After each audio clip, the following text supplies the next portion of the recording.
Hello and welcome once again to Wandering Monster, America's test table where we don't play test, we stress test. Mostly our GM, but also games. I am John Baltusberger. I am Charles R. Bernard. I am Ian A. Voss. Mr. Paschke. We are nipples deep in ZineQuest, my friends.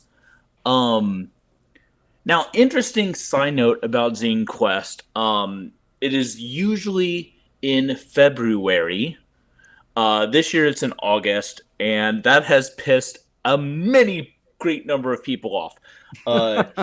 I believe Kickstarter's thought process was, well, if we do it in August during Gen Con, the big gaming thing, it will make people will be able to promote. It'll have this synergy. What all of the ZineQuest creators said was, no, the big games announced then, and they will take the thunder. They will take the monies, leaving us with our hats and hands like paupers.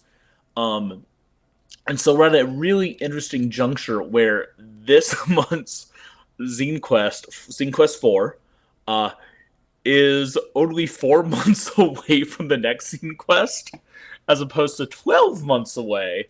Greetings from Gen Con. Oh my goodness, it's there. Johan Noor is in Indianapolis right now, and I have it on good authority that he has eaten 3 faces thus far.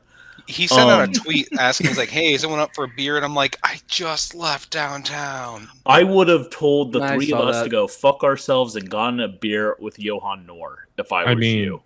I'll be there at some point tomorrow. So if that beer is still on the table. If it'll be flat by then. Hey, flat and warm is still beer. This is a bounty I place. If anyone can get me a Johan Noor autograph, or a Philip Reed autograph, I live like 10 minutes away from that dude, and I can't get one. Do this for John. Do this. So anyway, I say all this to say we are wrist deep in our own creative processes. We are working on several projects. Ian has 4 or 5 going that he's collaborating on at the moment.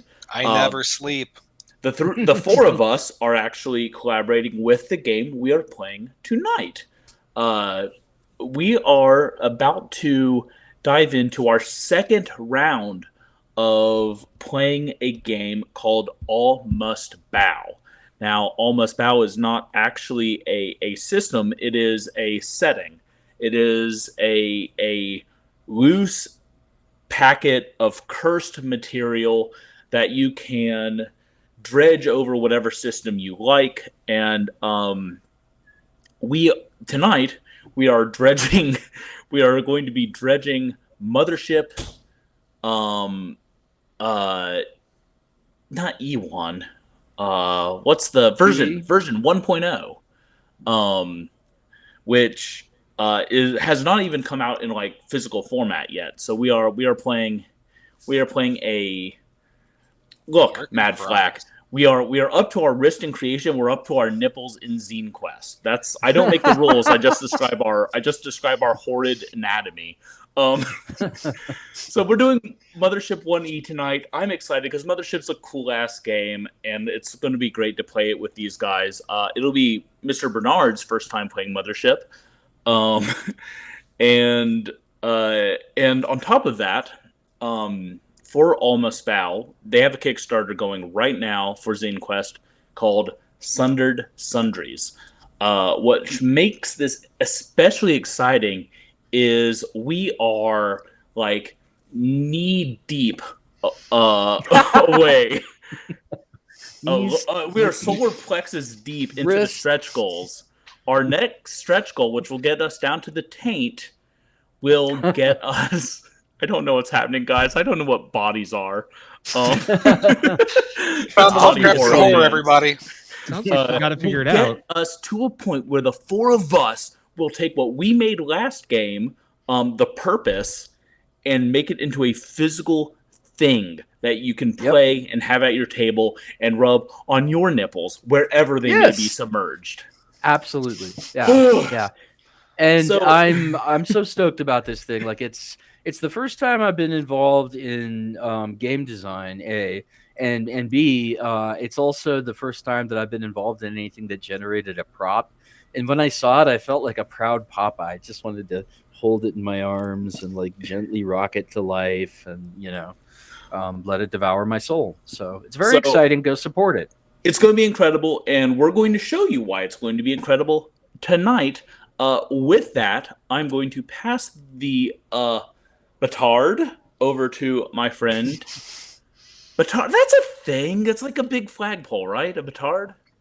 I thought it was A baton? A No, a baton petard. is a little thing. Yeah, It's you're just- thinking of a petard. But okay, Oh. I'm going to hoist our loins and give them over to our So we're loins, gonna salute our shorts. which are fully submerged in mud at this point. Over to our ear deep GM Ian Servas. Our own Camp Awana counselor. I don't. Or Camp Awana. Hey, Am I I- spent many a year being a camp counselor, believe it That's or right. not. I volunteered at a camp. I never made it to counselor. I was always just kitchen staff. Yeah. I was a camp well. counselor.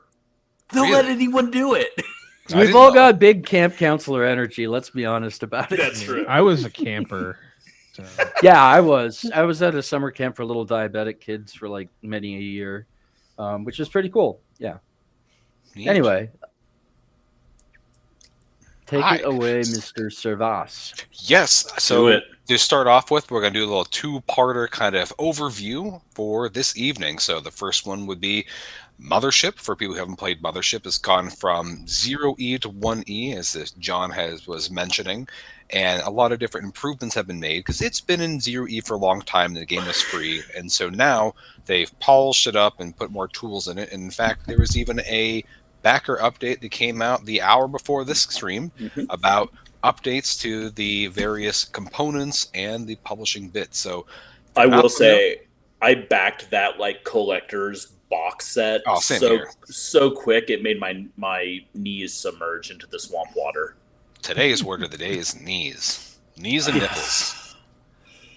Tromble. Knees have both. Trombling knees. My knees are a trombling. So trombling knees. Get it. So if you're not familiar with Mothership, the core system is 2d10, so you're rolling percentile, trying to hit your stat or lower for a successful check. Doubles give you crits, either as a failure or as a success, and from there you can really derive most of the things.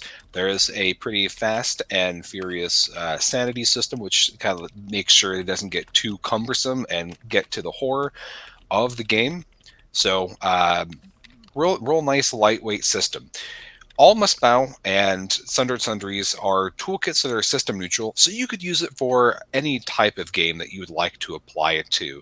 If you've seen our first part, it helps you to create your own cosmic Lovecraftian horror, lovingly referred to as a DAT, as in that's effing horrible, or a dreadful, awful thing.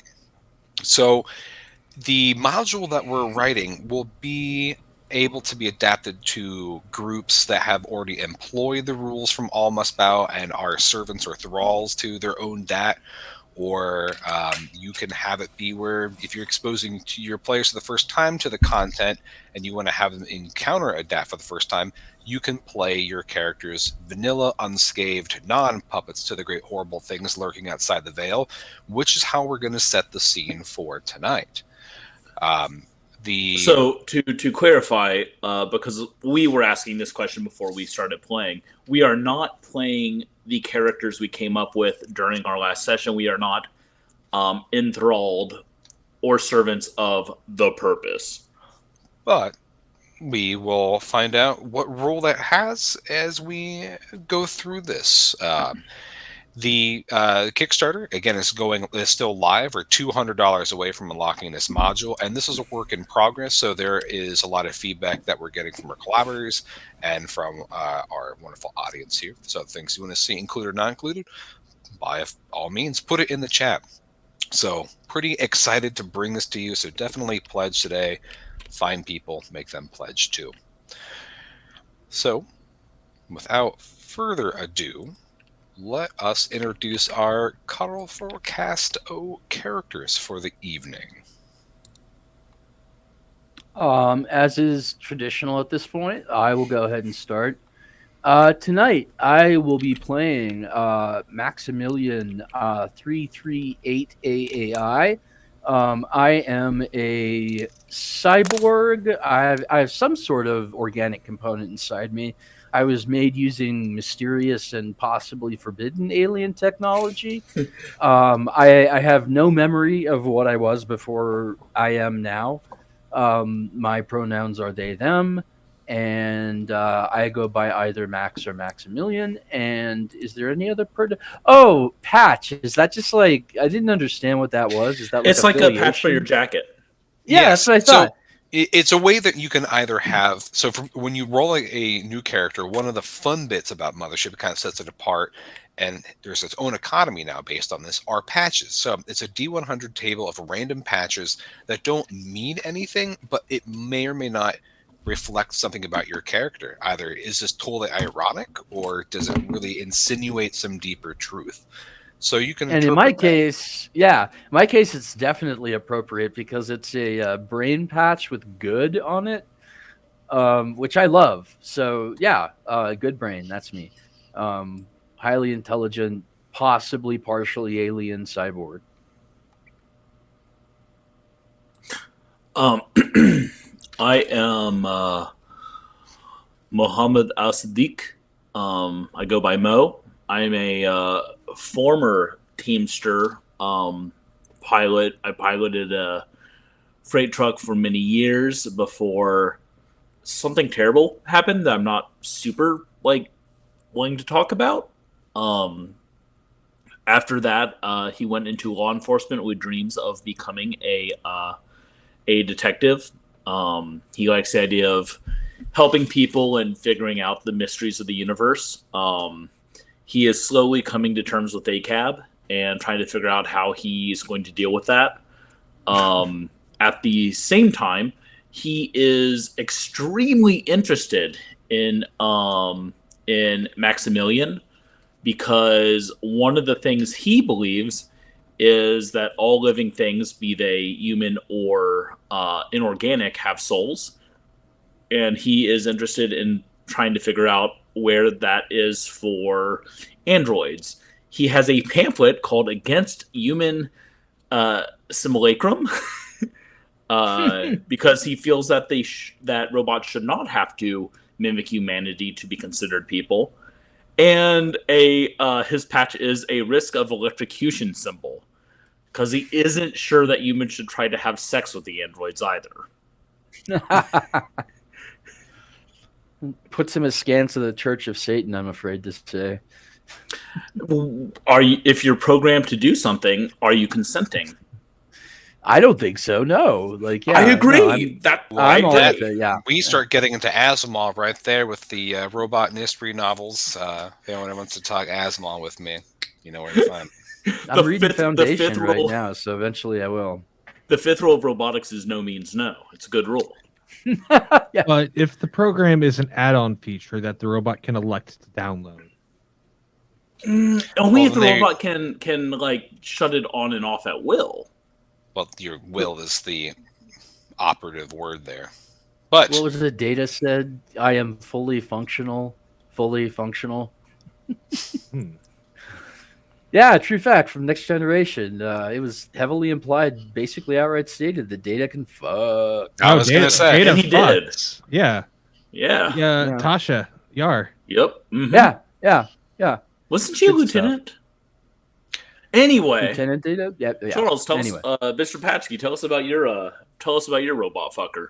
Well, my robot fucker wears a patch that says "I'm not a robot," so let's go ahead and get that out of the way right now.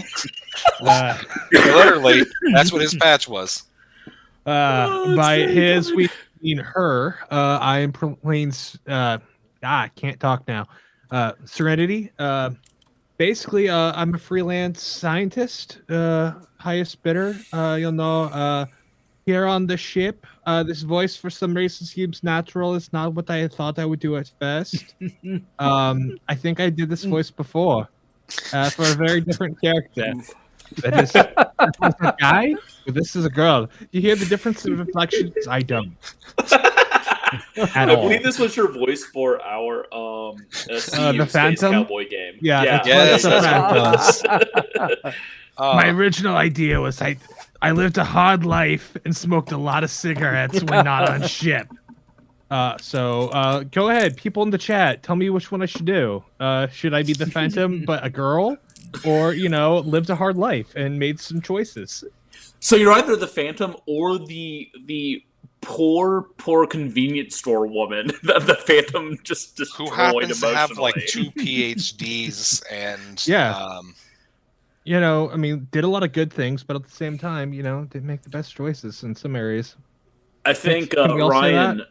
Ryan feels that you should have the hard life voice. Yeah. All right. Well, I hope you like. I hope you like this for the next 2 hours, hour and a half. I am more qualified to be here than all of you.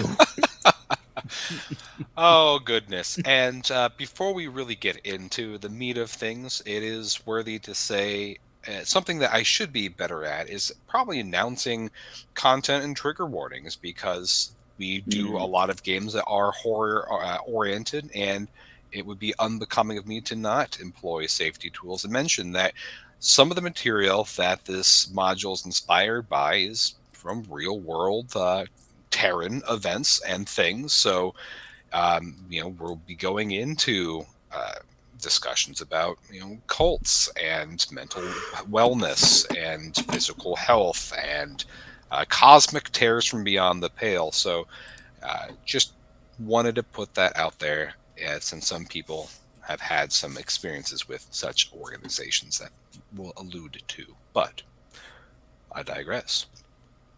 So our 3 characters here, Mo, Maximilian, and are you sticking with Serenity? Yeah, this is the voice of Serenity. I feel like. Now we're gonna start to Gilbert Godfrey. R.I.P. Gilbert. This is worse than my Anouk Schleger from Trap Within. I appreciate that when I say we stress test, I mean the systems, but really what we stress test is Ian's patience. Oh no, I'm saying that I had the worst voice changing every 15 seconds. So our Intrepid 3 here are agents of the Quadralis Fiscal Division, which in this local sector is named after the planetary system that has 4 major producing planets, and then its own system of planetoids and satellites and such. But this division regulates the interplanetary commerce between these to make sure that there are no monopolies, that there is fair trade that is happening, that is regulated properly to ensure that resources are distributed properly, because each of the 4 worlds has major categorical offloads, and any type of imbalance in any of these economies would spell disaster and political upheaval. So the agency itself has its own investigative bureau, but also its own infantry used as well. Mostly for minor peacekeeping, but to also enforce the regulations of the interplanetary commerce. And that's where you have brought in your skill sets from freelance science, because xenotrafficking and theoretical goods are important to regulate, to the actual piloting and repair of machinery, to the many different types of skill sets that Maximilian can be programmed with. So the 3 of you have found yourselves on your own detail, and have together handled minor problems, a lot of them turning out to be pretty non-issues. Some issues with pay rates in certain types of mining colonies on the most inner planets, to discrepancies found in ledgers between some of the off-world trading facilities, some of the orbital satellites. And it's kind of with a greater gravitas that you were given a larger assignment by your superior to investigate the financial doings of a recent newcomer to the more agrarian of planets. This organization, it bills itself as a wellness health treatment center by looking at the tax code, but it seems to be also kind of dipping into philanthropy and education and other types of brackets that one organization couldn't logically hold. So a lot of money is being funneled into the People's Wellness Center, and it doesn't seem to quite check out. So your function is to investigate what exactly this organization is doing. They seem to have product lines that they're selling and taxing, but then there also large amounts of money seem to go into this and then don't come out. So it's prickling the senses of perhaps this is some type of money laundering scheme or some type of front. So you are dispatched to the third planet of the system, Viria, and to the largest city out in these plain countries called New Hope City. The People's Wellness Center is on the fringe of the city, as everything has been building from the center outward, and it is a large building that, if it was perfectly symmetrical, would be almost pyramid in shape, but it's almost lopsided in a way, as if it kind of comes to more of an organic point and hooks a little bit. About 3 stories tall, about half a city block in diameter, and surrounded by lush gardens. So you have touched down your ship in a local harbor and can make your own plan about how you're going to investigate this type of organization, either by finding out from the local city what people know about, going to computer systems, or doing your own sleuthing. So take it from here. Do our own research. I open up YouTube. Bad decision. Crit fail. Minutes flat. I was gonna make a joke about after 5 minutes, I am now alt-right. I almost want that way too. That's sadly too real. Yeah, I was gonna say we did say trigger warning real cults, but that's a little too real. I will say that going back to you talking about the regulatory agency of this 4-tiered system, A, that sounds super fascinating, and B, like, I so desperately want to give the Security and Exchange Commission its own army. Just like have them deploying tanks on Wall Street and using big battering rams to bash in doors. Love it. Love that idea. Couldn't that also go the other way, and then you have Episode 1, Phantom Menace? Well, that's the only way you get to Episode 3, though, and that's a actually decent movie. So, I'm going to suggest that we maybe not split up, but I'm going to want to access information systems. I'm not very good with people necessarily. Being an inhuman abomination or partially human abomination. What do you guys think? Yeah, kind of getting in there and talking to people, getting a feel for the area, see if we know, can figure out if anyone's involved. I mean, I could hit the streets and, I'm walking here. Someone tell me about the building over there.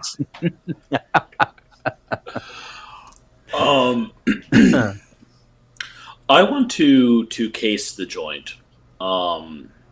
See what kind. Yeah, I'll definitely go along with that. I want to see what kind of deliveries they're getting. A building this size, especially if it's a wellness center.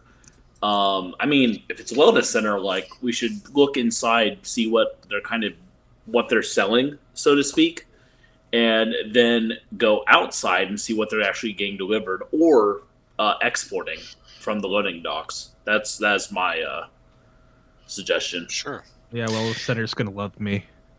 So Wait till they get a load of me.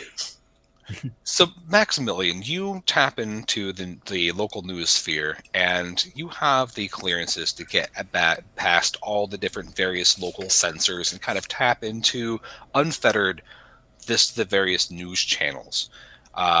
Go ahead and we'll make me a. There won't be a stress consequence, but I want to see how deep you get in a very short amount of time because your compatriots want to go physically there. Go ahead and make me a computers check. So that is going to be your intellect, and you're going to add that bonus, which is 10. So for you, that is going to be... That's what, 2? Oh, that is a 66. So you have a substantial chance of... Yeah. Okay. Here we go. Let's see. And what we have is a 6. No, I'm sorry, a 50. Then that means that you... Yeah, 50.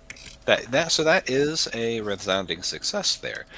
So you're poking into the local news. You don't get a whole lot of initial sensational information that this building, some people almost refer to it as a church due kind of its shape. It kind of gives that architectural feeling to it. Was built a little bit over 2 years ago. Had a very rapid, fast construction that was funded very well to be built very fast and privately. And then shortly after opening up, the group began to host lots of wellness seminars using local experts from the local community colleges and universities, health systems, and various other experts. But the other thing you've noticed is that with your investigations is that there seems to be a very odd connection between, since this opened to the public, and unexplained missing persons. Officially in the records, everything seems to be squared away with end reports being followed, but the amount of missing person reports in general has it tripled since a couple months after this building opening up. So you're not sure if there's a connection there. You can also see manifests of the products being distributed across both the city, the planet, and then also being exported off-world. Okay. I'm going to share this information with my compatriots, and I believe it was Mo who said that he wanted to go check out the export docks. I'm going to say that we should absolutely go do that and check out, if possible. Like, I have a bioscanner, so I'd like to scan one of their export vessels or a shipment if possible. Would you be down for a little reconnaissance and so forth? Yeah, I think we should. I first think we should check to see what they're actually like selling inside, because if they're selling, energy drinks and yoga pants inside, but they're getting imports of like rifles, then that's one thing. But if we go inside and they're like, yeah, this is our rifle martial art, rifle yoga, it's like, okay, that doesn't bring up rifles makes sense. Yeah, I'm just I want to like go look around inside first, and then go around back and do some sneaky sneaks. Serenity, are you cool with going to look at the welcome center of this place if it has one? I mean, it's either that or we split the party and I go in and look inside while you guys go do that.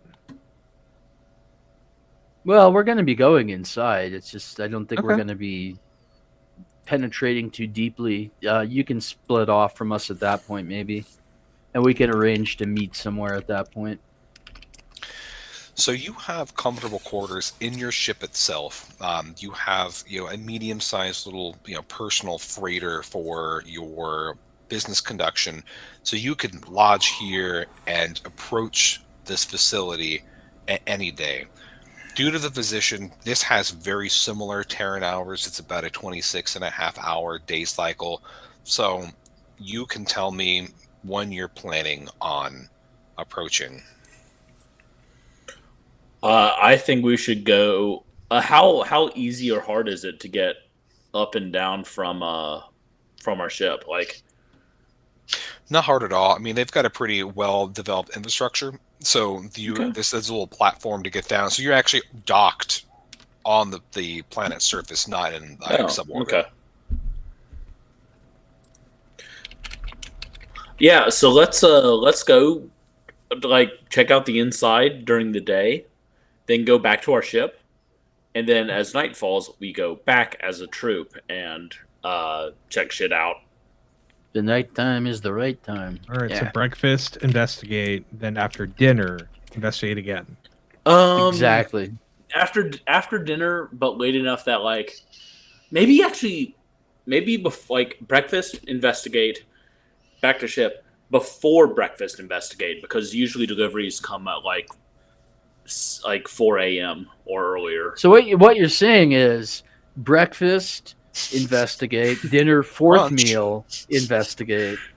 So right after fourth meal, we'll go. What about what I'm really concerned about is that I get more food. Yeah. Well, I don't eat anyway, so all this lunch is academic to me. Lunch is all up to us, though. Like, we're going to split up for lunch. I'm going to go check out this little cafe. I just need some alone time with a book. I just want to make sure I can get like a good dumpling here. That's what I care about. Okay. So you have your breakfast, which is, if you're pulling it off the ship, it's going to be the MREs of the dehydrated avocado toast and very sad and gray French toast with too many quotation marks around French and then also toast. But with enough recaf, you're able to swallow it down. Maximilian, you just watch them eat whatever that is as you just ingest your nutrient paste and plug yourself into the wall. So after your delicious breakfast, you're able to saunter over to the grounds of the People's Wellness Center. And it's gorgeous. It has a low, round, white stone wall that goes around the facility. And inside, there's beautiful gardens that are very well attended to. In fact, there's a throng of people in long, flowing white robes that are trimming hedges, picking fruits and vegetables from a local patch. And off to the side, you see that there's some gaggle of octogenarians doing what looks to be like Qigong or Tai Chi with an instructor with some type of lively music box. You see there's even people jogging on the fitness trails, and it looks like the community has embraced this center. At the end of the gardens, you see this building kind of rising upward. Again, kind of this almost pyramidal shape, but organic and kind of slouched. Kind of giving an odd, very organic feeling to the building itself. The front level, it has lots of open windows, and you can see into what looks to be like a reception or lobby area. And all the floors above that are just solid white with no windows onto the exterior. There's just people seeming to be minding their own business, and no one really bats an eye as you walk into the garden grounds. While we're going through the gardens, I am going to stealthily deploy my bioscanner and just sort of casually give the gardens a quick once-over to see if there's anything abnormal. Sure. So the bioscanner that you have, it allows the user to scan the immediate area for signs of life, and it extends in about 100 meters in all directions without being blocked by most known metals. It can tell you the location of signs of life, but not what that life is. Ah, okay. Gotcha. Never mind then. But that being said, clearly all the people that are on the grounds are flesh and blood people, and they're not androids or synthetics of various kinds. You can definitely see something wrong with that. No, but when you look over the octogenarians, you see most of them are they're this metal from the hips down. Yeah. As I plan to be. Okay, cool. So Serenity, I know you also had a plan as you approach. Yeah. So Serenity is gonna want to go inside and, kind of try to get a feel for who these people are. Just hi, how are ya? What's going on here? Last time I was on the planet, this was a cornfield or whatever they grow in space. Now it's all this. Things move so fast. So when you step Technically, inside, doesn't everything grow in space by that definition? I mean, shut up. last time I was here, it was all space corn as far as the eye could see. so the lobby itself is wide and spacious. Along the sides, where all the windows are, there are seats of various kinds. There are giant bean bags. There are love seats. There are couches. About anything that you would find comfortable, you would find on the side. In the center is a kiosk where you see that there are two women that are just smiling ear to ear looking at you, and they're wearing kind of that same kind of white collar, but instead of being like a one-piece flowing dress, they're wearing something a little bit more smartly, a kind of a loose-fitting top blouse with slacks, and they have little name tags. They look very much like someone you'd expect almost at a corporate office, and they respond to your greeting and say, yes, welcome. We're so happy that you're here. And you're right. This was originally a pretty thorny patch of, they call it space corn, but it's really a hyper-modified wheat. But we bought this property and set this up so we could cater to the wellness of all the citizens of New Hope City. We have a cafeteria. There she points off to the side, where there's free meals for the community. We have a lecture hall. Oh, in fact, in about an hour, we are going to have a lecture from a local artisan about various histories of tapestries and the quadratus system. And later, we will have a community yoga also in our auditorium that you are welcome to attend. But you must have questions. Yeah, lots of questions. All right, so the yoga class. Let's talk. Girl here, the instructor. I like the fact that what are the buns like? And in Serenity's, I believe it's in your inventory. Don't you also have a pack of cigarettes? Or if think not, I put that. We can add it in, right? Oh, I thought. Oh no, that was a different character. But I thought, oh yeah, maybe you are the person that give. I gave you a different vice. That's what it was. What was my vice? Did I miss it? It's under your loadout. You have pain pills. Oh my, that's far worse. Yes. Serenity's a pillhead.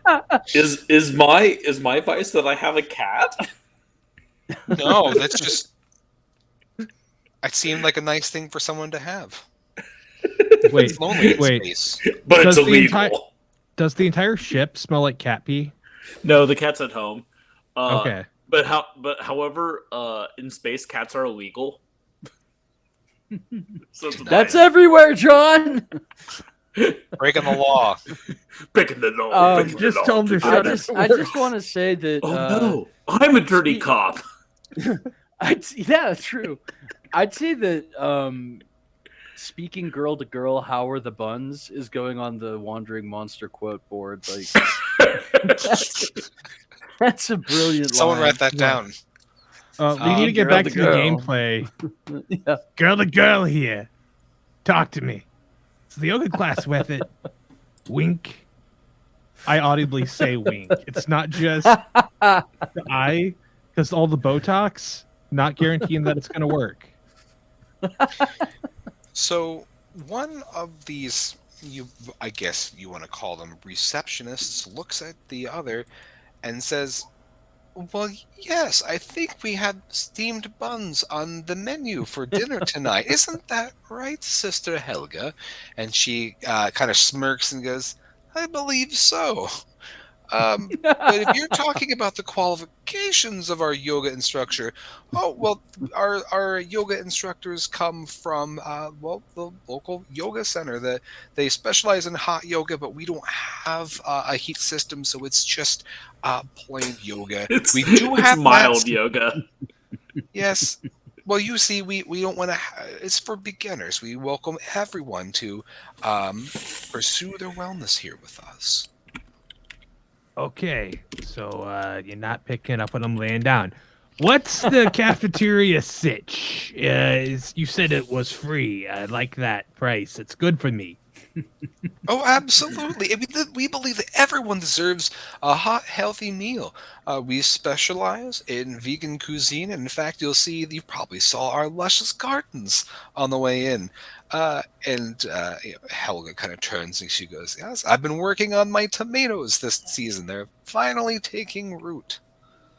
So no meat. All right. Okay. That does mean it's halal. Yeah. Well, got that going for it. All right. So Are the rest of you also coming in while Serenity? Oh yeah, I'm in there. Okay.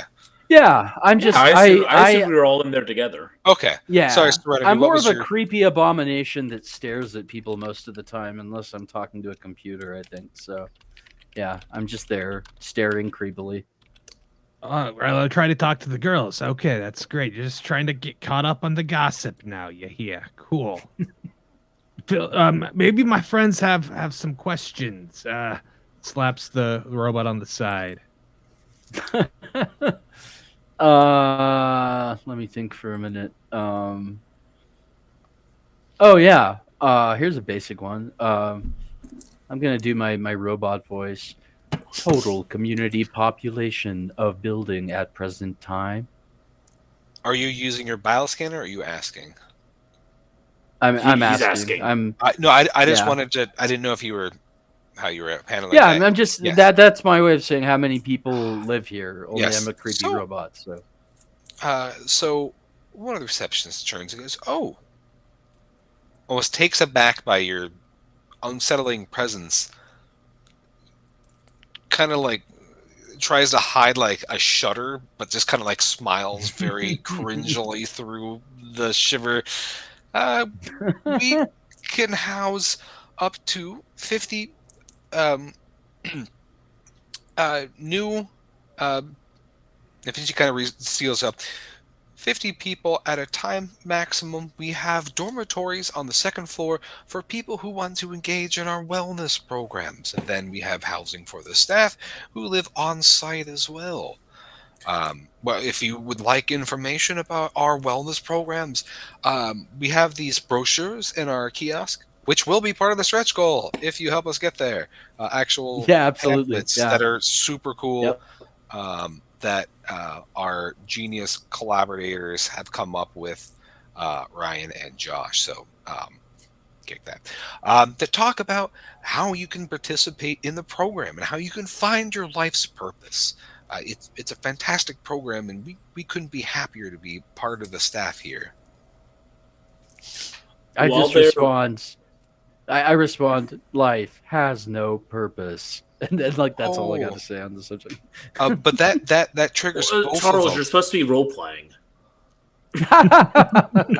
But even a person such as yourself can have purpose. That's what we do here. The true root of all wellness is having a purpose. It's when we don't have a purpose that when we feel amiss, we're aimless. We engage in vice or in problematic behavior, become unhealthy, and then we fall apart without purpose. But here, we give purpose. And Helga, and when you look at the other name tag, it says Darling. They hold hands and they like, together, Do we you? can help you get your purpose. So you grow all your own food? No, not all of it. We have to import some of it off world because we have a lot of people here at times, and we have to import a lot. 50. Up about. to, yes.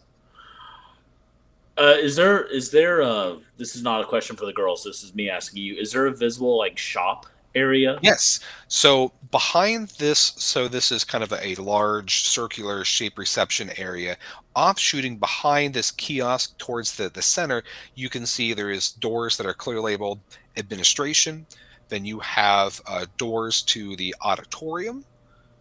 doors to the gift shop, and the doors are open. And then there's an open area with outdoors that is the kind of the cafeteria, and you can smell various warm spices, very aromatic, kind of flowing through as they're cooking for lunch. You should put the exit through the gift shop. I tell Helga before turning and walking into the gift shop. On the far left, there is also stairs that go up and around to an upper atrium, as well as an elevator to be accessible for all people. I just want to say that I am at the stage of a tattoo where my life is itch. Ooh. Oh, slap it! You gotta slap it. Like a weave, I know. That's what my wife keeps telling me. But it's so itchy. Yeah. Well, you give in, you're going to regret it. Speaking of giving in and regretting it, so do you guys want to go? Which do you want to split up, or do you want to check out one of these things together first? Or I just walked into the gift shop. Okay. Who's going to the gift shop? I'll let's see. I'm curious. Y'all should ask for a tour. That's not a bad idea. Pretty good idea. Yeah, but it should be both of you. Yeah. Okay, so we'll handle that first. I'll do gift shop, and then we'll get a tour for you two people who can become people of purpose as well. So Mo, when you hop into the gift shop, it's a small little gift shop, almost like the size of an average hospital gift shop. It has a couple of racks that have what looks to be like wellness products. On the back wall is very basic yoga gear, some mats, some shirts. But the thing that really predominates most of the merchandising space is a series of very kind of eccentrically the plain bottles that are labeled the drink. Almost kind of like Soylent bottles. About the drink. And then there's also the pill, which is a smaller little pill vial, and you can both of them are opaque labels on the outside, minimalist design, and everything in this room kind of has like a very slightly like too white but also off-white color scheme with logos and the words being in monotonic blacks and deep pastels.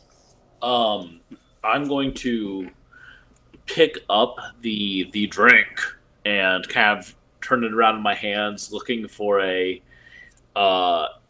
ingredient list, nutritional information, and I will repeat that process with the pill. So the drink itself says a all-in-one ready-to-drink beverage to sustain you on your wellness journey. It includes all natural ingredients that help fill you with antioxidants and a sense of purpose. And then it lists just kind of like a laundry list of just like local plants and herbs that you would be familiar with to this space sector. Corn, space raspberries, extract of space blueberries. It's more of a modified space wheat, John. It claims to be, of course, vegan, gluten-free, dye-free, preservative-free, and all of that. Allogenic, homeopathic. Somegenic. Could it be hypoallergenic or just yeah, but are there allergenic? gemstones in there? I don't know. Because I need my chakras aligned while I'm drinking the drink. Are there magnets built into the cup? There aren't magnets, but I did forget to mention that on one side of the wall of the gift shop, there are different crystals, mostly pyramids that look to be various. You're not familiar with what the gemstone is. It's very kind of swirly and iridescent, but various prisms and Can I bust in here real quick? Yes. Sorry, but real life sidebar. Those pyramid things are called orgone pyramids, and they're based on the orgone radiation theory, the pseudoscience developed by Dr. Wilhelm Reich. Yeah. So whenever you see those, they're trying to block deadly orgone radiation. They make little puck ones for your phone so that you can use it without like the demons getting in your brain or whatever. So. Too late. Why I'm far too late. Yeah. However, I'll have you know, no bullshit. I have a bullshit bachelor's degree from a wellness center in crystallology. No shit. For reals. Where did you get that and why? We all have questions. Anyway, How much I did have it more cost? every time. More and more questions. My main question right now is, how do magnets work? They That's stick to magic. things, but they're not sticky. Well, keep in mind that Fucking we're all magnets. made of matter, all atoms. How do they Nothing's work? ever touched. Anyway, Art Stardust. there's also crystals. The pills to get to that also kind of make similar health claims, full of It's a multivitamin, multi-mineral, once a day supplement that you take to help you along your wellness journey. May help support a feeling of wellness, purpose, and euphoria. Responding to Mad Flack in the chat, I think I might technically be a doctor to that particular wellness center. I'll have to check the various degrees they sent me. I think How much did it cost? I like to pad my resume with fake things. Me too. Yeah. Lord Reverend, come on, if I can buy a doctorate. Not enough to dissuade you is the answer. So we basically found our new Yes, science need those director of the People's Wellness Center. It's me. Exactly, It's John yeah. Baldesberger. God, I will. He's I going to be promise you the guys, People's I will Wellness pull Center's out- own Larry Shack. It's going to be great. I promise I'll go find the paperwork and take pictures and send them in the Discord later for y'all. Wow. Because Please man, do. that exists. Okay, so armed with literally zero information. Well, tell me you're going to buy them. Yeah, I'm assuming we have science gear back on the ship that we could run yeah. that through or We have an actual scientist, so I assume you are correct. Yeah. Is there someone in the gift shop selling stuff, or was it the people that are taking them on tour? No, 'Cause I Okay, will what you steal. like. There's a young man who's smiling, who's also kind of wearing a very smart white two-piece ensemble, who greets you as you walk in and will answer any question that you have and is happy to bring you out. Did he have an answer for the magnets thing? I'm getting a big time Donnie and Marie Osmond vibe off of these people. Mm-hmm. I'm gonna buy a drink, and a pill, and I will also grab a hematite. No, not hematite. I will buy a labradorite. Osgood. Orgone pyramid, and I'll kind of pop them all there. Pull up my wallet. Do you take space dollars? And space coin. So you handle the transaction. When you hold the pyramid itself, like it almost slightly tingles in your hand, and you can see it's not exactly labradorite.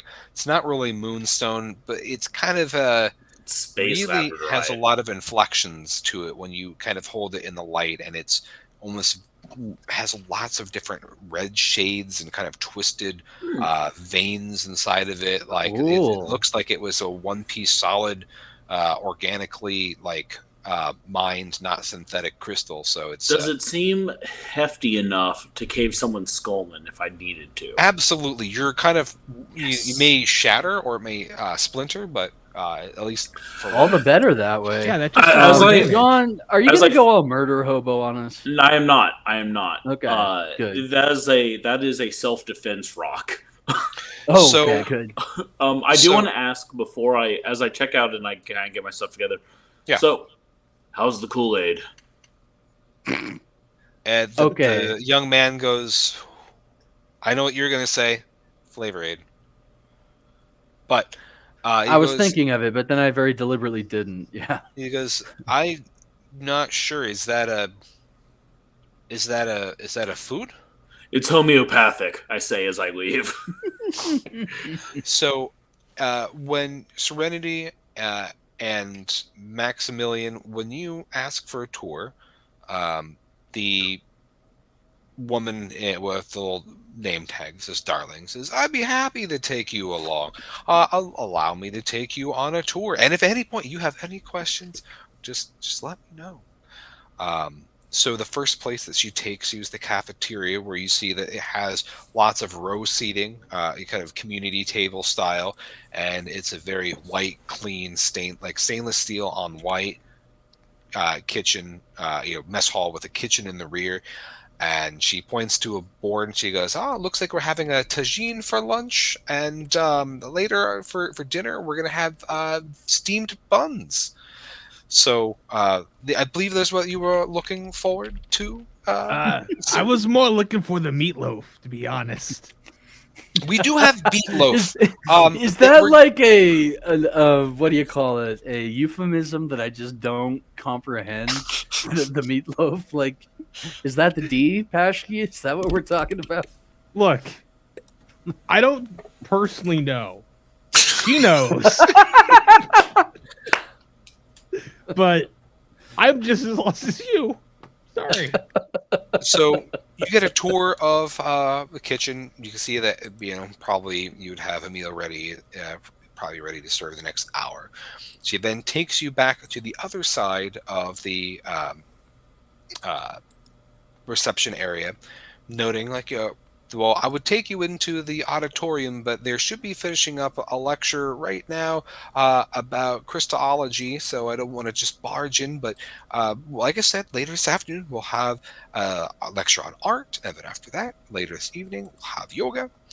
And she takes you, do you need elevator or stairs? I just wanted to point out that it's Dr. Baltusberger is finishing up the crystallology lecture. Yeah. Actually, that is the name of our local crystal expert. yeah, Dr. Baltusberger. Paging Dalton. Yeah, he's come all the way from the geology center and on the first planet of Ignis. Takes you upstairs and takes you up whatever way that you want up, and you have a smaller atrium here, and there are rooms radiating off of this. So the first one that she opens or takes you to a door says, "This is one of our 2 meditation rooms. Doesn't look like there's a session, and so here I'll give you a sneak peek." And she opens the door, and you can smell the lingering scent of sweat and too much incense, and it is a room that has low kind of red lights and cushions set all over the floor. Red lights, huh? In the center of the room is a large pyramid of that same type of gemstony material that was found in the gift shop. It kind of also exudes that warm red light, and it has lots of dark inflections in it. Very iridescent. He's going to get his. And there's also I guarantee you. I don't doubt. This is a new thing that I've learned about him. He's gonna come back with the crystal pyramid, and I'm gonna have to punch him a little bit. And there are just crystals. Sorry, nothing. I'm just threatening John and his absence. Get back to Space Amsterdam. I'm reminded of a certain street I worked on. Let's go. And there are I like that. crystals suspended from the ceiling. Again, different pyramidal shapes. And you don't have much of actual organic skin, Maximilian. But Serenity, your skin kind of tingles a bit when you enter into the space, almost as if there's like a static charge in the air. Got that energy I'm used to. My younger years. One thing I would like to do right now is I like to say cast, even though I'm an artificial person, so it's not really magic. But can I analyze the geometric structure of the room and see if there's anything remarkable about it? Absolutely. So, why don't you make a mathematics check? You got so that would it. be a 66. And this is a 10. No, a 1. Yeah.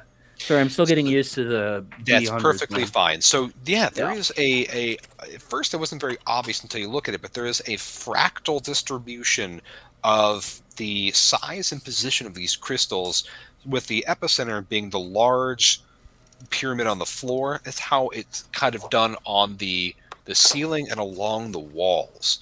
And people are almost positioned like where they would be, where like the rugs and the cushions are kind of interspaced, and where the gaps are in the fractal pattern of where these crystals are. All right, I'm going to file that away for later analysis. So Darling says to you, so this is where we have our meditation classes. Sometimes on our more advanced wellness classes, we will use this space to get in touch with our inner purpose. And incense is burned. It's music is played. It's a transcendental experience. If you've never left your body, it is truly a sight to behold. At that point, I'm just going to because I like making her uncomfortable, put in the room is very geometrically pleasing. She smiles and nods. I'm glad that you have an eye for aesthetics. And then same thing with you, Serenity. If you want to make any type of checks, if any of your curiosities with your scientific expertise, let me know. Yeah, sure. As Serenity looks around, so do they do Reiki therapy here as well? And I'm trying to see if there's anything scientific while I'm just rambling. Sure. So your areas of expertise deal with like zoology, pathology, alien biology, and botany, but you can still make a general one. So you're going to be making a general intellect, which is a 44 or lower on your D20. Or not your D20, your D100. 29. 29. Fantastic. So she goes, like, yes, of course we do energy therapy here. That is one of the pardons, that's my space cat. It's one of our prime sources of healing in the Wellness Center. We connect to the universal source of energy in us and in others, and we transfer that energy. And it's in spaces like this that we can really tap and tune into that to really fine tune your wellness and your vibrational harmonics. With your intellect, what you're really getting is especially with your botany background. I should have probably used that as a forefront, but you passed anyways. You can smell that there's been hallucinogenic herbs have been burned here. From your tour of duty and regulating drugs, there are definitely some unsanctioned drugs, as well as sanctioned but just societally frowned upon drugs that have been burnt in this space. Yeah, and that's Space Amsterdam. Like I said, I'm on a tour of duty, light. guys. I love that phrasing. Duty. I was just thinking. Never mind. Go ahead. Oh. Yeah. The next room that she takes you to, as she says, they probably haven't finished cleaning up. But here is our. Actually, you know what? Would you like to see a live session of? We have the next spaces are our detoxification chambers, where we help you rid your body of things that are bad for your health. The toxins you've accumulated in your skin and in your gut. Do you want to peek in on a session? Yeah, I'm all into neither voyeurism. Skin nor gut. So she knocks on the door in a certain pattern, and then the door opens, and you see that there's like an infrared sauna in this space. There are large salt lamps hanging from the ceiling and from the walls, and there are wireframe chairs in a circle around this space.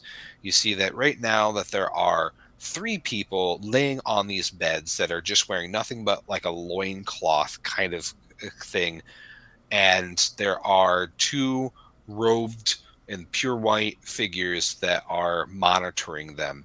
It's oppressively hot when they open the door, and there's this very odorous of like old sweats, like old jockstraps left in a gym, and this kind of acrid metallic smell. And you see that the people in the chair, their skin seems to be sparkling, almost as if they're covered in some type of metallic grit. Looking underneath the chairs, you see there are little tiny piles of this fine gray dust. All right, so it smells like Cuddy Stark, and they're covered in sandpaper stuff. Okay. Do you think that Cuddy Sark tastes like jockstraps? I think it is the worst scotch on the market. Well, yeah, okay, yeah, but I'll have to try. Don't. Anyways, okay, so can I use my science and background with plants and other things to identify the Yes. sandpaper residue? So that you're going to be using your pathology, so that's a plus 15. So your intellect there is going to be 63. Sorry, Now, 62. now the 6 is a 6, but the 2 zeros, is that a good or a bad? The 2 zeros is either, depending on how you roll, it usually means that that's your 0 for your 10. So did you just roll a 6? Yeah, I yeah. just rolled a 6. All right. So you know that the human body doesn't exude salts like that. The human body's salts tend to be like sodium chloride with the various, little bits, trace amounts of magnesium and things. It's usually more whitish, but they're exuding copious amounts of some metallic-y, silvery thing. As you're standing here in the doorway, kind of getting this strong, pungent odor, I'd like both of you to make me a body save. So that's, is that again, 1d10? Or no, that's still going to D100? be D100, but you're going to roll that body score or lower to pass. Well, let's see. I rolled a bad number. I rolled a 92. All right. No, the points after. No, the points. If the points after the 9, does that mean it's a 9 and therefore I rolled a 29 just now? Well, without knowing what your dice look like and how it's calibrated. Yeah, fuck it. Let's just say that I rolled a. Yeah. Well, either way, I think either way you'd fail.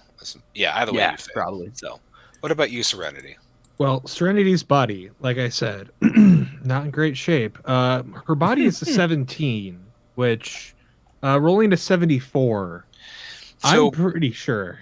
So both of you get this whiff of that same kind of dusty material that's accumulating on the floor. It's come with it as the door is open, and you feel like a grittiness in your nose, and you get this slight weird buzz, like a little bit of nicotine, almost like feeling, and you feel a little bit more alert, and you almost want to try it yourself, like you want to go through this process.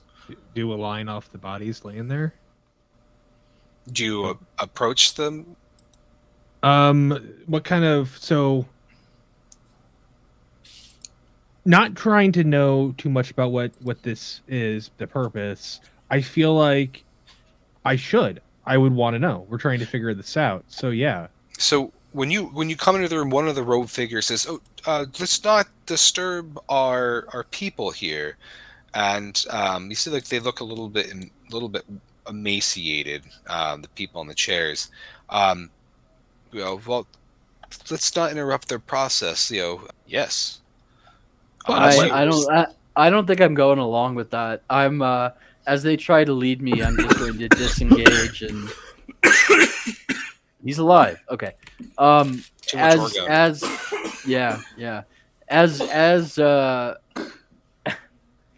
Where's my brain? There it is.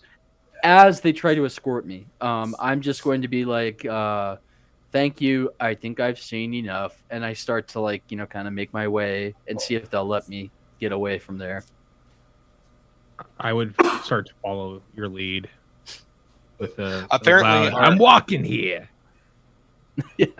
Apparently, I noticed on my Twitch too, our feed cuts in and out a couple of times. So, sorry about that. I didn't have the right crystal with me. Already breathing in those spores. So they're like, "Oh, we must insist that we need to." You've been contaminated with the toxins of these people. You weren't supposed to just breathe all this in. You let us in. Now you're gonna let us out. Understand? Let me see if I have any skills that might help in this situation. Yeah. So I don't know if creepy robot stare is one, but let's see. So you have, combat and other things. So they go, yes, certainly. You are here on your own free will. We were just concerned about you and making sure that your wellness is, if you want to be let go, that's perfectly fine. At this point, as they're going to be finishing up their tour in a little bit, where are you going to be, Mo? I'm waiting outside the front doors, kind of in the courtyard. I assume since there's two of them that they're safe. For sake of time, just wrapping up the tour, because I know that we're building an atmosphere, and this would normally be at least like a 4-hour module, and we're on a short time. Yeah. Spending too much time doing introductory stuff. You're also shown the dormitorium, so there's private dorms for the staff, extended dorms for the up to 50 visitors. Everything again stark white. LCD ceilings that can control lights, nice little features, white noise machines, the whole get out. And then also as you're leaving the tour, indicates that in the lower level, there's also the baths for bathing therapy. But, so we'll just go ahead and fast forward and have all of you meet each other. Yeah. Honestly, So, as a side note, I yeah, fully expected some of you to like just start this module with guns blazing because it's you. So None of us. I'm actually kind Hey, of surprised. They're like, oh, hey. let's actually get a tour and be civilized. So I have a pen. Hey, none of us have guns. that's a big part of it. I have have guns. stated. That's a big No, part we of don't. None of us are Oh. armed. I just have a scalpel. I have a flare gun, I just which, have a scalpel. while fun, is not Nothing to excellent. fuck with. I mean, yeah, you're right. You didn't pick the Marine. nothing to fuck Um, with. I mean, no, none of us did. Yeah. I was feeling robot-y. None of us did. Yeah. I was feeling robot.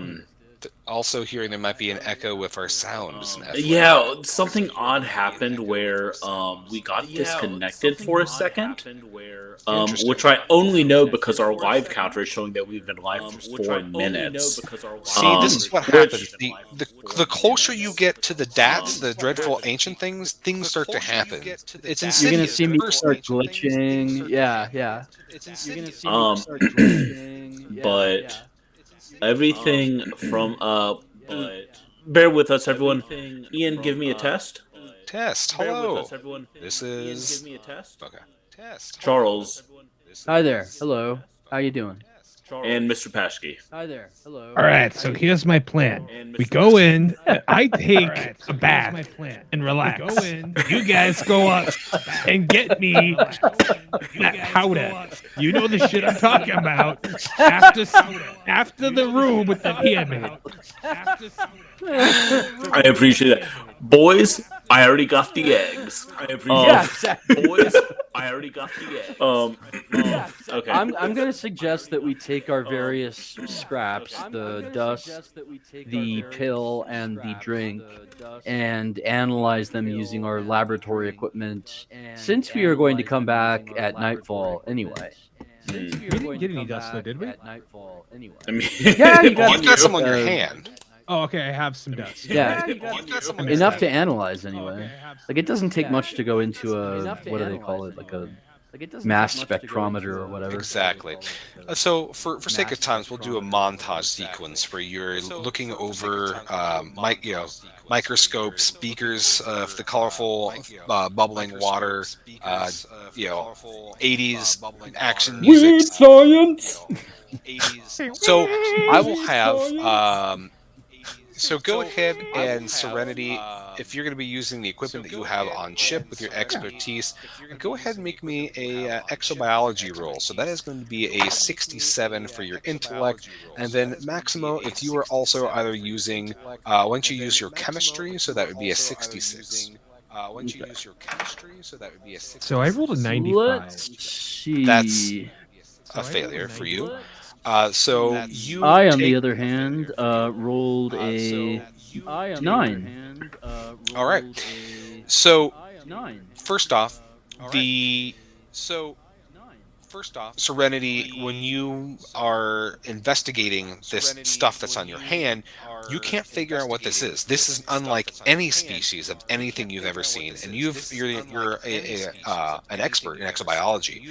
It's something almost spore-like, but it's beyond your identification and familiarity. And it starts to unnerve you that you don't know what you've been exposed to. And at this point, you're getting a little bit of a small, tiny headache. And that's just beginning to up your anxiety. Actually, you know what? For funsies, why don't you go ahead and make me a fear check? So, why are you doing this to me? You hate me. well, That's a 93. Well, see, technically, whenever you're in the presence of an android, you roll at disadvantage. So, Oh yeah, that's true. so you would have failed either way. So you start to have the onset of a mild panic attack. You feel tightness in your chest. You start over-somaticizing. Like, is this something I've been exposed? Is this a toxic chemical? I don't want to clap again. What is this? And Maximo, I better smoke. as you are beginning to panic, you've passed your chemistry, and you just give like this droning list of all the micro, chemicals that are in this. All that juicy ochem, yeah. It's a lot of it is very anomalous. Some of it's the organic compounds are unlisted, but definitely you can list all this, and that's not really helping her anxiety at all, as you're just droning out this list of just like pure chemicals. But Quick again, question. Yes. About that list, are there any elements that are not found on like the periodic table? Any unknown elements? Just one, but it seems to have an exceedingly high or short half-life, and it's already decayed by the time you've analyzed it. Interesting. So, as far as your stress goes, Serenity, if you want to stop this panic attack, you could take one of your pain pills, but that's going to increase your chance of addiction. Yeah. Serenity pops a pill or two. And now we know why they call you Serenity. So, yeah. That's right. All right. I really just want to let you know, I don't trust you because you're made of metal, but I really respect your choice to be a robot. I think. Okay. It was not a choice. I was mind wiped. You have a little bit more information. So these are definitely some type of organic things. With you're analyzing the drink and the pills too, or just the powder? No. All of them. Oh, okay. Yeah. So the same stuff that is on Serenity's hand is also in the pills and the drink. It's actually in pretty high concentrations in the pills. And the rest of it is pretty innocuous. Like, it is a multivitamin herbal supplement, but there's a lot of that just spore stuff. And same thing in the drink. It's some type of general protein stuff with antioxidants, but then also trace amounts of that stuff. So we are agents of this quadrilateral commission or whatever it is, right? Quadralis Fiscal Division. That one, yeah. Not the FDA. No, but what I would like to do is, because I am a computer-brained organism, make a list of the anomalous circumstances we've encountered so far. So, for example, them saying that they're detoxifying from this stuff, but then they're also putting it in the drink and the pill. And, like, basically I want to fire off a quick report to High Command before we go on our nighttime mission, while these two flesh bags are, having their dinner, which I'm sure will be more delicious avocado toast and what was the other one? French toast. Yeah, I mixed mine together this time. Ooh, French avocado. Yeah, the bold move. Yeah, I have a special religious MREs. However, I lived as a space trucker for many years, so it's like, this is good. I don't know. Yeah.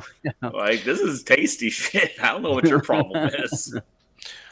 So you I guess you're going to fast forward tonight and time, and then you're going to stealthily approach the facility. Tell me a little bit about where you're entering. From your previous scope of the facility, in the back of the facility are loading docks where there's a small port where they can accept freighters to receive the goods. Like they're saying, nothing suspicious, just food for the cafeteria. And then you could, the other major point of egress would be the front doors. Let me see. You said the loading thing, they're just loading standard stuff, right? What is that? That's what they've said. Like, yeah. Right. I don't trust that one bit. I think I'd like to go check that out. What do you guys think? That makes sense. Docks is where the crime is. Yeah, that's yep. I'm having trouble breathing, so I'm sorry, man. You doing okay? Yeah, I don't know what happened. Spores. But, yeah, spores. You really take your method acting seriously. I'm impressed. He wasn't even one of the ones exposed. Or was he? Yeah, but I tried. I saw what Jared Leto was doing and thought, that's awful. What if instead I did other people's characters for my method? I haven't gone to a lot of acting gigs in the last few years. There was, although I will say, 2020, I actually made more money as an actor than as a writer. That's fucked. I mean, no offense. Like I'm sure you're a great actor. I didn't even know you'd been in anything. So yeah, I was in. Actually, the short I was in won a bunch of awards, not because of me, but it won a bunch of awards. I'll be damned. So I'd like to pull off like a little mini heisteroo back here, where we steal like either a pallet. That's a lot. Maybe just one crate or box of whatever it is that they're import/exporting, and take that back to the ship. What do you guys think? Do you think you can help me pull that off? Yeah, which one of us is quickest? I'm a very good pilot. My speed is good. 41. But that's not like good. that's all I got. Man. My speed is the DVD players. I am below average in everything. I don't think sanity. Oh, yeah. Oh, this is plus. I have to get under this to. Yeah, no. We don't want me using my speed. I'm slow as hell, apparently. So is that me then? I think it might be. What are you attempting? I'm gonna go pull a Fast and Furious 1, steal a truckload of Blu-ray players, or no, DVD players. It was like 20 hours. And like I think that me and John should do a distraction, maybe something fun while Serenity is doing that. What do you want to do? Do you want to do the Remember what we did on Alo Palo Station? Yes. Yeah. So let's do that. All right. Cool. So when you approach at night, there's no one on the grounds. In fact, the building itself seems very dark. There aren't many exterior lights. There's just some at the front gate, but other than that, it's pitch black. On the other side of the building, when you are kind of approaching the dock area, you can see that as you're approaching it, a small ship lands and docks, and in the darkness you can see some figures moving back and forth. A floodlight kick on the back side of the building, and you can see the red tip of a lit cigarette, and there are things moving from the building and into the ship. All right, we gotta. You have to get closer to get a better look. Yeah, we're gonna have to get closer. And we would have already cased this place out during the day, so I would think that we know a good like lurky hide spot. We did case it, so yeah. So you can really kind of hide between some bushes and that low circular white wall to kind of give you an angular view of the dock area. Let's see. I'll do that without rolls. So when you are kind of watching from a distance, you get a little bit of a better view. It looks like there are large drums being moved out of a dock from the wellness center, and they're being on like giant dollies. They're being pushed in by a huge figure, a person that looks. It's hard to tell because they're hunched, maybe 9 feet tall, hunched over, broad-chested, like 2.5 men broad.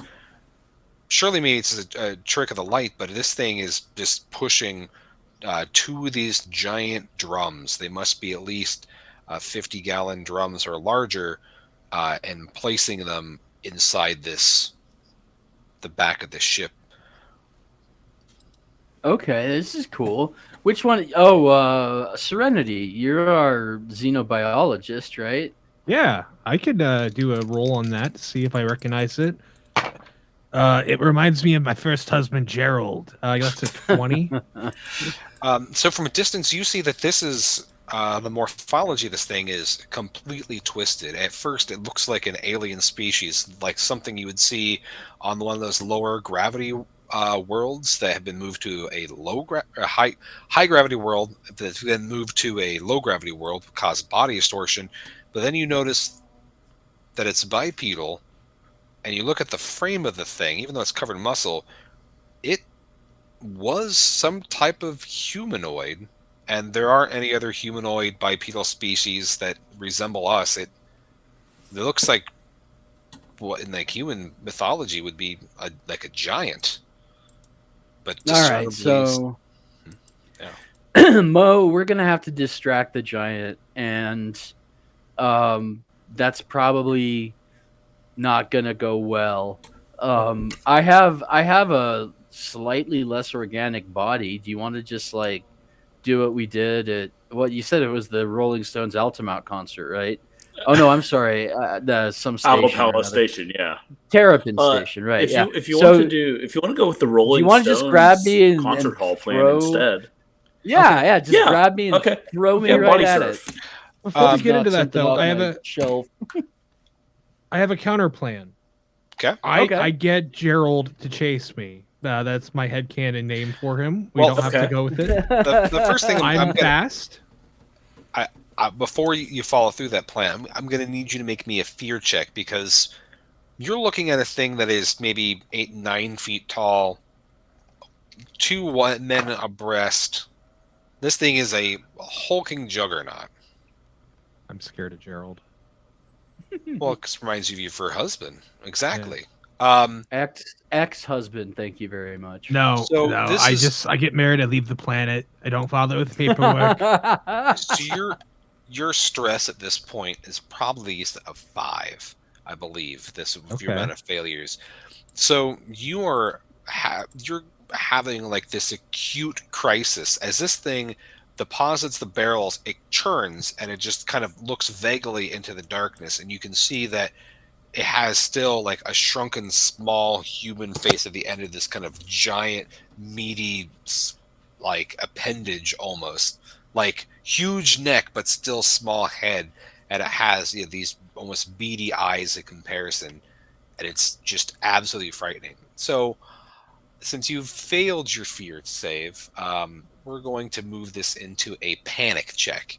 You're going to have to swallow this fear or risk catastrophic mental health things. This is the one time that you'll need a D20. If you have one, you're trying to roll above your current stress, so above 5. If you roll 5 or less, then panic happens.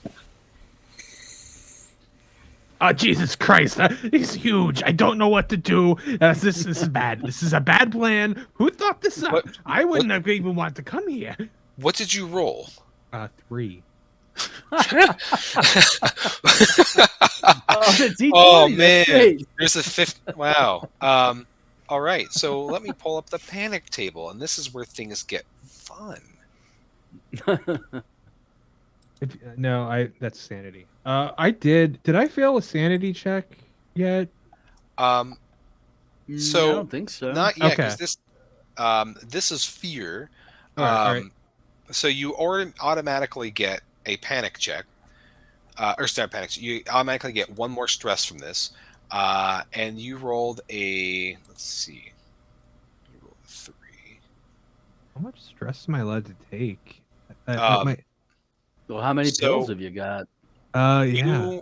Okay, so you have a 3 on the panic table, which isn't horrible. At this stage, you're jumpy, so you gain another stress. So now that puts you at 7 stress. Everyone else on the crew gets 2 stress as you watch Serenity start to freak out and starts to make hyperventilating noises. The thing starts to hear noises and begins to amble towards you, and you feel the ground shake a bit with its heavy footfalls as it just kind of lumbers, staring into the darkness. I'm going to I have a make plan. all of you. I say you two make me a fear check as well, as you see this thing start to move in your general direction. Oh, that's the D20, isn't it? Oh no, not D20. You're still doing D100, and you're doing your fear or below. Ah, gotcha. So for you, Maximo, that's a 76. You're almost immune to fear, and then for you, Mo, that is a 27 or lower. It looks like I got a 62. All right. So you maintain your cold logic, and you remain resolute. But what about you, Mo? I rolled an 81. So you start to freak out too. So you also get a stress, and since your compatriot is beginning to panic and freak out, I'm going to have you roll a crisis as well. So your stress, I believe, is just a 3. So you need to roll D20 and roll 4 or higher. Is this a panic check? Yes. All right, I'm fine. All right. So you're able to calm yourself down, and the thing starts to, again, it's still moving towards you, and then you hear a man step out from the shadows into the light, call after this lumbering thing and say, "Hey, we got 2 more. You're not done. Get back." The thing almost makes like a pig-like snort, glowers, and then moves back towards the dock, and you feel its footfalls retreat. Do you watch it pull out more of these things, or do you use this moment when it goes back inside and the man follows to make your move? I'd say we use the moment to make our move. I hope. Yeah, gotta make our move. You guys got to do that while I panic about unloading the dishwasher from my first marriage. Domestic abuse is serious. It is. So, what are you two doing? Since you've got a small craft that is like a small stealth cargo for transporting things on and off world, and there are 2 of these large 50-gallon metal drums. I think we ought to see if we can't cruise by and snag one, and then just make a break for it. What do you guys think? Don't be suspicious. Yeah, I like that. Cool. All right, so the 2. I'm going to actually pull on my Teamster experience. My Loading and unloading skills. Well, no, to look like I belong there to move shit around and load it up. That's true. A union man is welcome everywhere. Yeah. All right, so we're gonna saunter up, grab a thing, and then saunter away. So these are 50-gallon drums. How are you going to just? I'm very sexy. It weighs a lot, but 50 gallons is a lot of pounds. Let me see what my strength is. I think that I had a pretty high strength. If the 2 of you work together, you could haul one off. Yeah, let's do that. Yeah, we'll do that. All right, so both of you make strength checks at advantage because you're helping each other, but if one of you ultimately fails, you're going to be dropping the thing.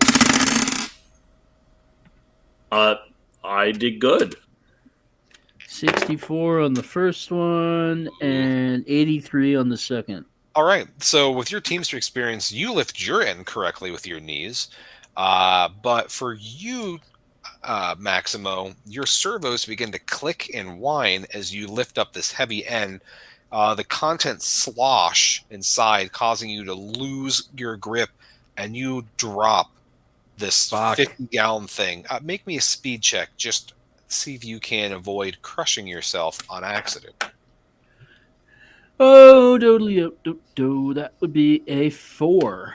All right, so you move out of the way as you drop this barrel. The lid cracks open, and a horrible, noxious stench pours out of this as a very viscous and dark fluid just splatters everywhere.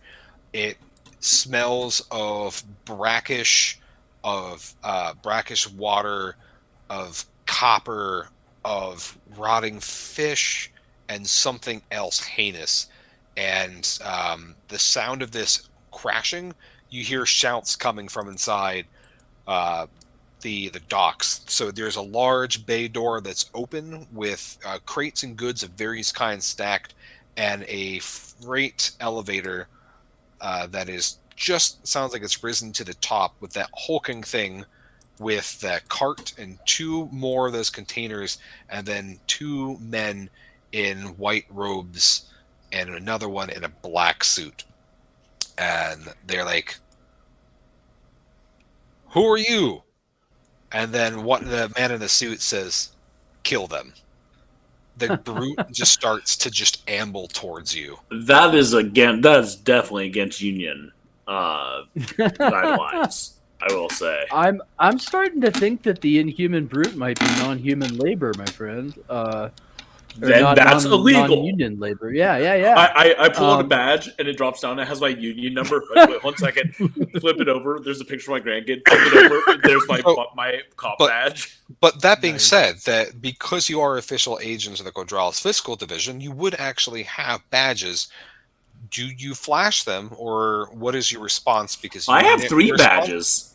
Yeah, I flash a badge. Not only do I flash my badge, I in my melodious robot voice, which I'm not going to do, tell them that we've already performed some analysis on their alleged products and sent it back to the commissioners, and that this further malfeasance is not going to look good when we fail to report back, et cetera, et cetera, et cetera. It's the old they'll know I'm missing ploy. Keep in mind too that Serenity is around the corner, and they haven't seen Serenity. So we also have another friend now. So I'm still here. The one in the suit puts a hand on this brute and says, "Wait, maybe this is all a misunderstanding." So it worked. Yeah, so I will at this point recommend that I just play out maybe it's a misunderstanding thing, and obviously we know that something's fucked up here, but if we can just get out of here without being murdered. What did you say his name was? Gerald? Without Gerald ripping my little robot head off, then I'll be happy with it. So if you who's our best negotiator? Probably John. I'm not good at anything, unfortunately. What would negotiating be? Like combat? Intellect, I'm sure. Intellect plus combat? That'd be a way to handle it. Yeah. So, because what I would suggest is that I would say maybe our surprise nighttime dock inspection was unwarranted. We have grave concerns, and we'd be glad to schedule an inspection for another day or something like that. If you want to inspect our facilities, we have nothing to hide. We just don't appreciate intruders destroying our cargo. If you come Do you want to tour our facilities? We prefer to do surprise inspections. I And understand what this looks like, and I do apologize. oh, But I have to say, you know, everyone's fine, no one's hurt. Killing people, even if they are stealing, is still frowned upon. So work on that. Work Frowned on your upon. response, and we'll work on our responses as well. We'll all grow in our purpose. See that? And he goes, I think that you are very correct to do a surprise visit, and I don't think we have anything to hide. I think you should come with us. And then he pats the brute again, who again has this hunched over mass of muscle, just drools passively from its mouth. I lift my hand to my ear. Yeah, they're really insistent that we come with them, but no, stay locked on. Yeah, thank you. Anyway, sorry, what were you saying? I said I think you should come with I us. don't think we should, though. Does my pen have a laser pointer? If he does, if you wanted to. I wanted to all so right. bad. You know Can what, I- y'all? Can I laser So, pointer the for- forehead of Gerald? For sake since of time, for acquiescence, and since you haven't gotten to see much of the cosmic horror stuff, how about you go with them Okay, that sounds good. for sake of narrative, and then we can do our outro announcements. Let's Okay. do it. So does someone You just seem like, pop hesitant. up We don't behind have me? to force the narrative. What? No, go No, right ahead. no. No, I'm I'll just tell realizing you. that we played, maybe I because had it's a- our own baby, we played it a little more cautiously tonight than we usually Which is do. absolutely bizarre. I fully expected Yeah. like you always do the opposite of what I expect. 'Cause I have all these contingencies, and I'm like, oh, I'm waiting for one of them to say, "I stab him in the face with Well- a pen." Which We'll talk about some thought, because I had a thought that I think you'll like. I like. We'll this. talk about that afterwards. But Yeah, yeah, let's hear the cosmic Let's horror. Let's go with Well, it. we'll go on the tour, Well, yeah. Well, But Serenity's staying outside. Did I lurk in the air ducts? you can, That way you I'm can there, but I'm not stealth there. them- you can stealth behind them. So you using their giant hulking monstrosity, you have a feeling you wouldn't be able to lose them or this beast in the darkness. They would still be able to find you. So you acquiesce and follow them down this freight elevator. It is after a few uncomfortable moments being packed in here with all these people and feeling guns being poked into your ribs from underneath those white robes, you come down to the basement level and you see the backside of another kind of storage air warehouse where there's more of these drums. There's just stacks and stacks of these drums, and they're kind of stacked up and leading to an area that has a sign that just says the baths. That's where Yeah. I want it to go. It's on my map. When you he's like, I think that exactly, you want to take a nice relaxing bath. When they open the doors to the bath, you're hit with this strong scent of like chlorine, but then just decay and rot. You see that there are pools. There are 3 of these pools set in this kind of mosaic tile floor, but they get progressively murky. The one that is in front of you has a viscous soup in it. You can see that there is weird types of almost like organic growths along the side, like algae or something else a little bit more slimy and vile. And the man in the suit says, you'll see that everything we do here is on the level. And with that, he shoves you into the baths. You feel your skin begin to burn and itch as if you're in some type of very basic solution, and you see the substance that you're in begin to writhe and move. As you flail, you feel bones or like things at the bottom, feel like branches that you can clearly feel like are bones in this tank, and it's just completely lined in bones. Cool. And that's where we'll pause for there. And that's really the most Lovecraftian of all the spaces that you found yourself into.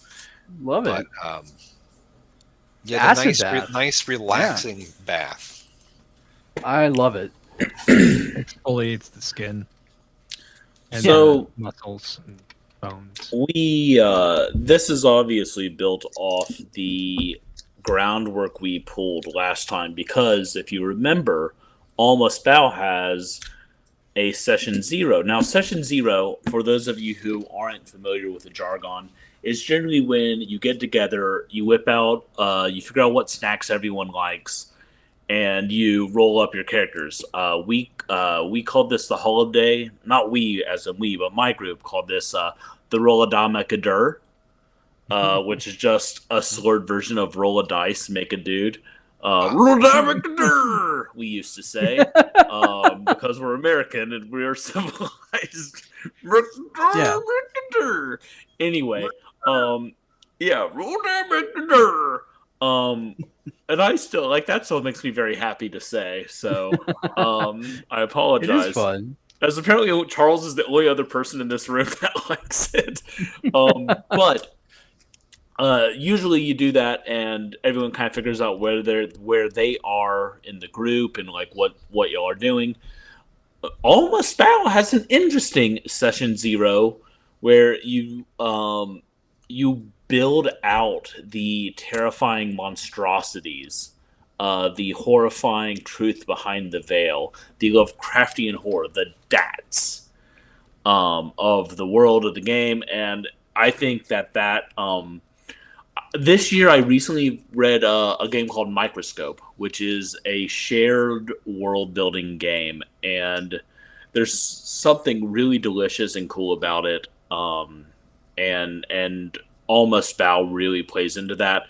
And what we played tonight, again, in the mothership system, which I think is a really good system specifically for Almost Bow, because it does have that like huge margin for failure and terror and fear and panic. But we played out interacting with the terrible god that we built last time we played Almost Bow. So it's really cool. We don't usually get to we usually don't do a session 0 because Ian does that in a dark room by himself while crying. And then we play session 1 and then we never play a session 2. So it was a lot of fun to be able to do that session 0, A, and then B, get to come back and play the first session. I will do a blog post maybe where we have like both sessions embedded, so you can watch us build this thing and then watch us die against it, which I think will be a fun 4-hour adventure for anyone who wants to engage in that. And building out our creation, our cosmic horror with the fellows from Bleak Horizon Press has been just like a real treat. It's been amazing and a lot of fun, and a chance to put some extra creativity into what we do. So we definitely appreciate that. It's also seeing the little mini was really fantastic. Yes. The behind the scenes is pretty neat with the module because we've been working on that. We have infection tables. We have all the things that we didn't get to poke into this night, especially the interesting things that are on the 3rd floor of this, and the more you dig deeper. Kind of have built this too for contingencies for if you're the players that go in guns blazing versus the ones that are like, I'm going to pretend to be an inductee and live the life of the cultist for a couple of days and then wade into the waters and see what happens in the crystal room and things like that. So there's definitely a lot of ways to slice this as we polish it, play test, and other things. But this is a raw first play work in progress. So a lot of neat things to come out of that. Two final thoughts. Oh, yes. Two final thoughts please. up for me. So Without going into too much detail, I have an unusual amount of experience with cults. And the red meditation room described in this module, I have been to 2 of those at 2 different cults. So that's like a very popular thing, actually. And number 2, and this is on the real, if there's a cult in your area and they do serve food, go get some because it's always incredible. It's like one of the big hooks they use to pull people in, and like you don't have to join the cult. I'm just saying, go get some free vegan food and enjoy it. Yeah. Depends on what day they have it is. spores. Yeah, depends on the day. So with that, we have some announcements, y'all. First and foremost, as I mentioned, it is ZineQuest. Now, last week we played Trapped Within, a game that Ian has been working on, and it was rad. It's a Morkborg thing, so, back that. Tonight, of course, we played Sundered Sundries. Look at that. I'll make it big. It was awesome. And there we go. And we have a stretch goal where we're going to be kicking ass and creating stuff for that. And so you should back so you can get that. And so we can get paid, y'all. I do all this for free. There's also right now we're doing it for free, and that we are mostly relying on cult meals at this point. Yeah. That's the other good thing. Always free. Yeah. So I want to mention that we have a few other games: World Breaker, Dark Tides of Zarathos, Ogre's 11, and of course, what has launched now, Morkabeans 1-1 is now live on Kickstarter. We have blasted through 2 of those stretch goals. If you don't know, this is the module that I am writing. Ian is editing. It has a cool team. We have added several pieces of art from Rugos Khan at the moment, and that's just going to grow with like Simone and Billy Blue and Warclaw and Luke Spooner. So keep that coming, and I appreciate the support, but I have such sights to show you guys. I thought where we were going, we need eyes. We don't need eyes to see. I was gonna say it's in Braille, baby. Bump maps. If you enjoyed what you saw tonight and everything we've said about Sundered Sundries and All Must Bow, you can still pick up an original zine of the original game when you pledge to Sundered Sundries as an add-on, or you can get the list of retailers from their website, which is bleakhorizonpress.com. Follow them on Twitter at @bleak_press. While you're on Twitter, why not follow One Modcast? Yay! And on Facebook and on YouTube. Follow us everywhere. All the places. Your clicks really help. You can find all of those links by going to onemodcast.com, clicking on the host button, and we have links to everywhere we are online, all the new shit, all the stuff we're doing, all in one easy, convenient place. What is not there is the fact that at Gen Con this weekend, Charles Patchkey is going to be running Werewolf from 5 to 10 on Thursday, Friday, and Saturday. Sunday, you won't be able to find him, but that's because he will be inside your body wearing you like a skin suit at that point. Mm-hmm. And on all 4 days, Mr. Ian Servas will be in Ballroom B at the JW Marriott for Gen Con, running games like a madman. It's going to be insane. Finally, last thing to mention, as you know, Charles, Bernard, and I, and Ian are all drones of a hive called Madness Heart Press, which is the parent company of Madness Heart Games. And Madness Heart Press has a new book coming out this week. Tomorrow, in fact. Mm-hmm. That is Muerte con Carne by Shane McKenzie.